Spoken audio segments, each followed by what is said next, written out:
12월 24일 수요일 복음 이끄는 일상 시작하겠습니다. 크리스마스 이브죠. 하나님의 은혜가 우리와 늘 함께 했으면 좋겠습니다. 오늘 제목은 말과 경주하는 인생으로 사십시오라는 제목이고요. 예레미야가 이제 악인들이 형통한 것에 대해서 하나님께 좀 분노합니다. 하나님이 주권적으로 통치하신다는 것은 내가 믿지만 자기 생각대로 세상이 돌아가지 않았기 때문에 하나님과 세상을 향해서 분노하는 거죠. 그러나 인간의 눈에 불합리해 보일지라도 하나님은 당신의 계획과 선하심 가운데 이 땅을 통치하시는 분이십니다. 그것을 신뢰해야 되는 거죠. 근데 신뢰하기가 쉽지가 않습니다. 당장 내 눈앞에 내가 힘들기 때문에 하나님이 마치 없는 것처럼 그렇게 이제 느껴지는 거죠. 나를 버린 것 같이. 근데 그것은 그 하나님이 나보다 지혜롭지 못하다라는 그런 불신이죠. 내 생각대로 돌아가는 하나님이라면 우리가 하나님을 신뢰할 수 있겠습니까? 그래도 뭐 힘든 건 힘든 거죠. 그래서 불평하는 예레미야를 향해서 하나님이 그렇게 말씀하십니다. "얘야 보행자와 달려도 피곤하면 어떻게 말과 경주에서 승리할 수 있겠느냐." 하나님은 보행자와 함께 달리면서 피곤합니다. 힘듭니다. 어렵습니다. 그런 삶이 아니라 우리를 말과 경주에서 승리하는, 도무지 인간의 생각과 상상으로는 이해할 수 없는 그 정도의 인생을 살게 하고 싶다. 그렇게 말씀하시는 거죠. 그러니까 인간적인 생각으로만 우리가 살아가면 이런 하나님의 세계를 경험할 수 없습니다. 우리가 신앙생활을 하지만 하나님의 세계에 대해서 전혀 생각하지 않고 살아가는 사람들이 얼마나 많은지 모르겠습니다. 우리도 어쩌면 말씀을 묵상하거나 은혜가 있을 때는 그렇게 생각하지만 평소에는 그냥 삶의 한계, 내 능력의 한계 안에서 좌절하기도 하고 그렇게 낙심하기도 하고 그렇게 살아갈 때가 있습니다. 그러니까 신앙의 눈으로 나를 보지 못하는 거죠. 하나님은 우리의 삶을 말과 경주하는 인생으로 만들고 싶어 하고 이 하나님의 표준과 수준을 기억할 때 우리는 주님과 동행하게 되고 주님의 힘을 의지하여 결국 내 삶의 한계를 돌파하고 말과 경주하는 인생으로 살아갈 수 있습니다.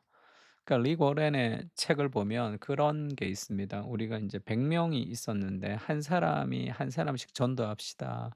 그렇게 이제 기도를 했어요. 기도하면서 그렇게 전도할 수 있죠. 한 사람이 한 사람을 전도하면 그러면 200명 되는 거니까. 근데 어느 날 기도를 하다가 이제 그렇게 생각이 바뀌었어요. 그렇게 하지 말고 한 사람이 10 명씩 해서 이 1000 명이 모이도록 모임에 그 전도 집회에 그렇게 기도합시다. 그 10 배를 놓고 기도하는 거잖아요. 그러면 그거는 가능하지 않은 일이잖아. 그러니깐 사람들이 모여서 엄청나게 기도하기 시작했다는 거예요. 막 뜨겁게 기도하면서 그리고 막 만나는 사람마다 인제 막 이 복음을 전했다는 거예요. 그래서 결국 그 시간에 1000 명이 인제 왔다는 거예요. 그러면서 그 하나님의 역사에 대해서 그렇게 얘기하는 그런 장면이 있습니다. 저는 그거를 뭐 '하나님의 역사다.'라고도 믿지만 뭐 딱히 좋게 해석하고 싶지 않은 마음도 있습니다. 그게 이제 경영학 서적이나 자기계발 서적 같은 데 보면 사람의 그런 동기를 불어일으킬 때 단순하게 인간의 노력 정도로 헌신할 수 있도록 목표를 세우지 말고 상상할 수 없는 목표를 세우면 그러면 그 훨씬 더 많은 능력들을 끌어올릴 수 있다. 인제 그렇게 인제 동기부여를 하기도 하죠. 그러니까 뭐 정말 하나님이 그렇게 역사하시는지 그리고 그런 동기부여의 어떤 그런 모습은 없는지 잘 모르겠습니다. 50대 50 이요. '아 하나님이 하셨겠지.'라고 인제 릭 워렌의 이야기는 내가 은혜롭게 들을 수 있지만 나보고 그런 일을 하라고 할 때는 그 쉽지가 않은 그런 게 50대 50 정도 돼요. 그러니까 그런 큰 목표를 잡아라 그 얘기를 하고 싶은 게 아닙니다. 하나님이 주시는 마음을 가지면 그보다 더 큰 상상력을 발휘할 수 있다는 거예요. 그러니까 내 삶의 한계를 돌파하는 것은 나의 능력이 아니라 하나님이 주시는 비전입니다. 뭐 숫자를 몇 명 데리고 오고 그 정도 비전보다 더 큰 하나님이 우리의 삶 가운데 한계를 돌파하기를 원하셔서 말과 경주하여 살아가는 인생이 되게 한다는 그 확신이 들면 오늘의 삶이 달라지게 돼 있어요. 표준을 낮추지 마십시오. 작은 일에 불평하며 자신의 한계 안에 갇혀 있지 마십시오. 주님이 함께 하십니다. 주님과 동행할 때 우리는 능히 말과 경주하는 인생으로 성장하게 될 것입니다. 그래서 그 하나님의 마음과 은혜를 달라고 기도해야 됩니다. 그러니까 쉽게 얘기해서 하나님 주시는 비전이 크다. 그리고 하나님이 큰 비전을 주신다고 할 때 구체적으로 어떻게 주시냐 하면 복음을 경험하는 거예요. 하나님의 사랑을 경험하는 겁니다. 그러면 돼요. 그러니까 네가 만일 보행자와 함께 달려도 피곤하면 어찌 능히 말과 경주하겠느냐. 네가 평안한 땅에서는 무사하려니와 요단 강물이 넘칠 때는 어찌하겠느냐. 하나님이 요단 강물이 넘칠 때도 우리가 무리를 걷는 그런 삶의 폭풍 속을 밟고 가는 그런 그리스도를 닮는 인생으로 하나님 우리를 초대하시는 거죠. 그러면 이것은 그 사도 바울도 인제 그렇게 표현했는데 마지막에 이제 "예루살렘으로 가면 죽는다." 이렇게 얘기할 때도 바울이 자신의 삶에 목숨을 내어 놓는 삶의 한계를 극복하는 어렵습니다. 힘듭니다. 아픕니다. 죽겠습니다. 죽음이 두렵습니다. 그래서 '나는 안 가겠습니다.'가 아니라 그 자신의 삶을 탁 드린단 말이에요 자신 있게. 내가 달려갈 길과 주 예수께 받은 사명 곧 하나님의 은혜의 복음을 증언하는 일을 마치려 하면은 나의 생명조차 조금도 귀한 것으로 여기지 아니하노라 하면서 삶의 한계를 확 넘어간단 말이에요.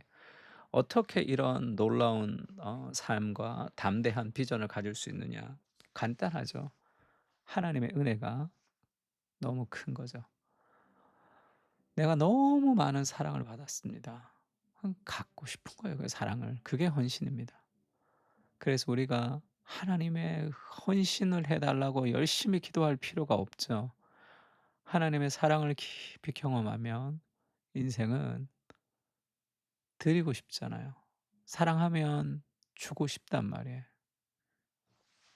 그러니까 얼마나 신앙이라는 것이 간단하면서도 쉽습니까? 인생의 헌신이라는 것은 삶의 어려움들을 극복하는 것은 쉽죠. 그리스도가 나를 살리기 위해서 자신의 목숨을 버리셨습니다.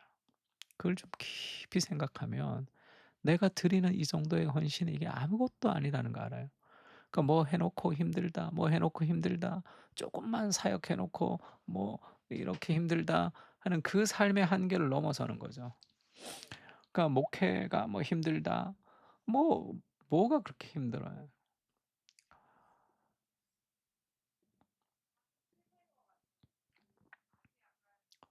죽어도 천국이잖아요.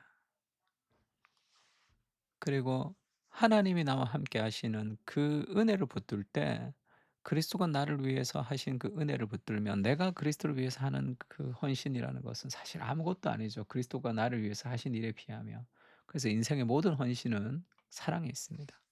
시티 스터드라는 이 미국의 크리켓 선수가 있고 부잣집 아들, 아주 돈 많은 집 아들이었는데 아프리카 선교 갔던 유명한 선교사죠. 시티 스터드가 이렇게 얘기했습니다. "Only one life." 오직 한 번뿐인 인생이 will soon be past. 한 번뿐인 인생이 지나갈 것이다. Life still will 이렇게 되어 있는데 이거는 옛날 단어죠. 옛날어에 이렇게 표현이 많이 되어 있습니다. 이건 it will이죠. 그래서 한 번뿐인 인생이 이게 속히 지나간다. 인생은 금방 지나간다. Only what's done for Christ will last. 오직 그리스도를 위한 일만이 영원할 것이다. 이렇게 얘기하죠. 영원하지 않는 세상에서 영원한 것을 남기는 그 삶으로 우리를 불렀습니다. 또 이 시티 스터디가 했던 얘기 중에 또 다른 얘기가 이 나의 선택이라는 지금 이 잊혀진 가방 그 못다한 이야기라는 이 영화를 보면요. 이 선교사들이 한국에 올 때 이제 가지고 왔던 그 가방 선교사의 가방이 전시되어 있는 전시관이 있습니다. 그걸 보면서 이제 그 선교사의 삶을 좀 돌아보는 그런 다큐멘터리 영화 같은 건데, 김상철 감독님이 만든 영화인데 아주 꼭 너무 좋습니다. 한번 우리도 같이 보면 좋을 것 같은데, 이 선교사님들이 그 한국에 오셔 가지고 그 어떤 마음을 가지고 있냐 하면 이 시티 스터디의 얘기를 많이 명심을 했다는 거죠. 이 시티 스터디가 이렇게 얘기했습니다. "예수 그리스도가 하나님이시며 나를 위해 죽으셨다면 그를 위한 어떠한 희생도 결코 크다고 할 수 없습니다." 그 시티 스터디가 했던 수많은 삶의 헌신의 동기는 은혜였죠, 은혜. 그리스도가 하나님이시고 그분이 나를 위해 죽으셨다는 그 은혜가 크면 삶이 여러 가지 삶의 장애물을 넘을 수 있는 거예요. 현실이 크기 때문이 아닙니다. 은혜가 적기 때문이에요. 인생은 원래 힘든 거예요. 타락한 세상 속에서 우리가 하나님의 은혜로 그것을 뛰어넘는 게, 그것이 인제 구속이라고 할 수 있습니다. 그래서 바울도 그렇게 얘기하죠. "헬라인이나 야만인이나 지혜 있는 자나 어리석은 자에게는 내가 빚진 자다." 무슨 빚을 졌죠? 사랑의 빚을 졌잖아요. 하나님의 사랑이 빚진 자라 그것을 갖고 싶어서 살아가는 삶, 그게 헌신입니다. 에베소서에 이런 말씀이 있죠. "그리스도께서 너희를 사랑하신 것 같이 너희도 서로 사랑 가운데 행하라. 그는 우리를 위하여 자신을 버리셨다."는 거예요. 우리를 위하여 자신을 버리셨다는 그 그리스도의 사랑을 깊이 기억할 때 우리도 자신을 주장하지 않고 자신을 버릴 수 있는 거죠. 그게 삶의 수많은 삶의 환경을 우리가 넘어설 수 있는 힘이 되는 겁니다. 우리를 위해 자신을 버리신 예수님, 그 사랑을 기억하며 그 사랑의 빛을 갚으며 살아가게 하옵소서. 대단한 헌신을 하는 것이 아닙니다. 그냥 사랑에 보답하는 것입니다. 받은 사랑을 갚는 것뿐입니다. 그런 염치 있는 신앙생활을 할 수 있도록 은혜를 부어 주시옵소서. 아멘. 하나님의 사랑을 부어 주셔서 그 사랑을 갚고 싶은, 그 사랑을 갚으며 살아가는 그런 인생이 될 수 있게 해 달라고 같이 한번 기도했으면 좋겠습니다. 기도하겠습니다.